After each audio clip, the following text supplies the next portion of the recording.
Hi guys, it's Will T here and we have another unboxing. So for today, ang i-unbox ko is a keyboard. Kasi di ba recently I bought a MacBook Air um, M2 na 15-inch just recent. So, yung dati kong ginagamit na keyboard, ayaw niya na parang feeling ko may compatibility issue. So, I did my research and ito yung um, nakita ko na brand and model ng keyboard na that works well with Mac OS. And siya rin yung not necessarily pinakamura. Pinakamura ba siya? Basta budget friendly. Kasi, I mean, we all know na medyo mahal talaga ang mga accessories ng Mac. So, yung kasi na, yung Apple keyboard niya, yung may touch ID ba tawag doon? Um, ang cost niya is like, nasa almost 10 or 9,990. Yung walang touch ID, parang, if I'm not mistaken, nasa 7,000 plus yata. 6 or 7, ganyan. So, medyo may kamahalan. So, um, this is one of the best budget na alternative to yun. Kasi nga, after ko bumili ng bagong MacBook Air, uh, medyo na bankrupt na ako. So anyway, i-unbox muna natin siya para you see what it is. Kung anong brand and kung how much. Ay, kawawa naman yung gunting ko. Ewan ko, pati gunting makakapambili bago. So, shoutout lang dun sa seller kasi bilis. Um, it's not the fastest of the fastest, but still. Kasi in-order ko siya ng Sunday night. So today is Thursday? Is it Thursday?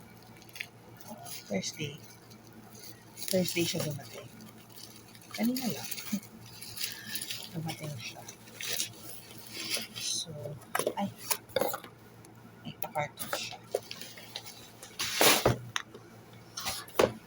Tada! So, ayan.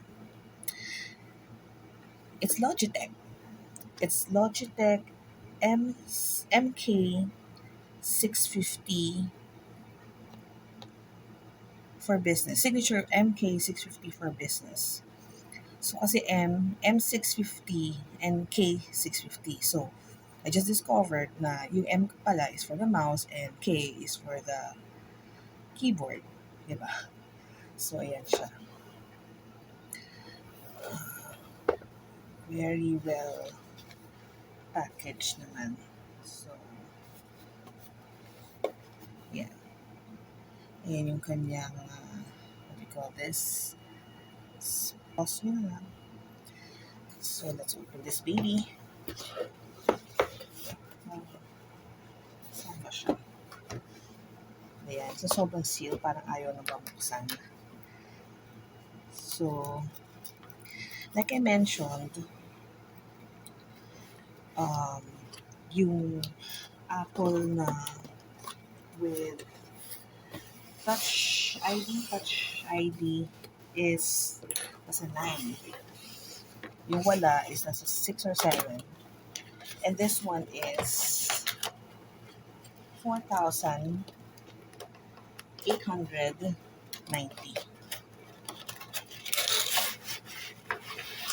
Ah.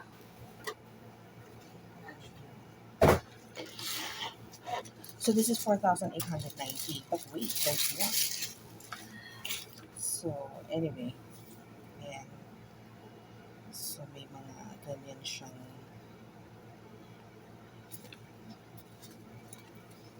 whatever. May mga karapid na ganito. Parang,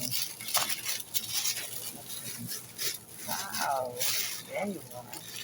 Malaki, which is fine. Kasi, gagamitin ko siya for dito sa bahay. I'll be buying siguro another for ano. Ayan siya.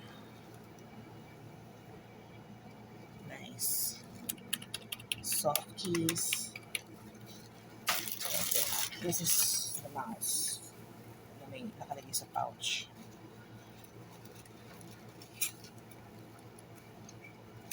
Hmm,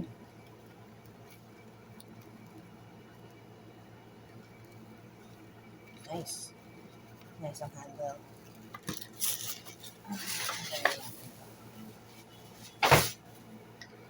So here it is. Sabi niya, isa sa features nito is that in any surface, pwede na siya. So wireless siya, Bluetooth, and I'm not sure if ano, dapat yata dito nakalagay yung ano, but it's not, oh. I might have to complain sa barangay. Tingnan ko lang yung box mo, alam mo. Okay, so tanggalin na natin ito. Yung kanyang, what do you call this? To? Para, and then same here. So hindi kasi siya yung may wireless na may, well since gagamitin ko siya for ano, for MacBook. MacBook Air nga. Wala naman kasi siyang, dalawa lang kasi yung port niya. That's why I decided to buy nga na yung Bluetooth lang na connection.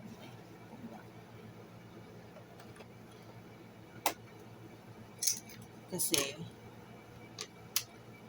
para wala nang mga nakakonect-connect. So, balik lang natin. And then, let's turn it on. Uy, ayan na siya. Meron siyang, of course, yung stand sa likod. Then, i-on na rin natin ito. Nag-blink. Blinking and blinking siya. So, let's see. Ito yung mouse. Oh, teka. Ayan, ito na yung mouse. Connected na siya. The mouse, ayan, 100%. And then, yung keyboard. Sa keyboard naman. Ano ba yun? Hindi ko na 869 622. And then, enter. Yung, dapat pala pag tinype mo siya dun sa, dito, sa laptop, and then yung isa sa keyboard mismo to pair it up. So, keyboard assistant, continue, identify your keyboard. So, Shift Z, and then there.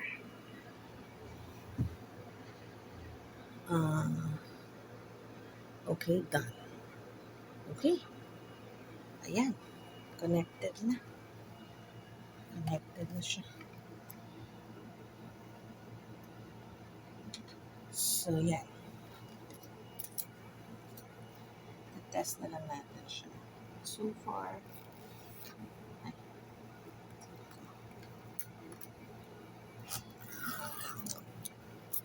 gawin natin. May feel. Tanggal ako ng tagal yung pala hindi dapat. So, anyway. Connected na siya. 100, yung keyboard has 85%. So, yun.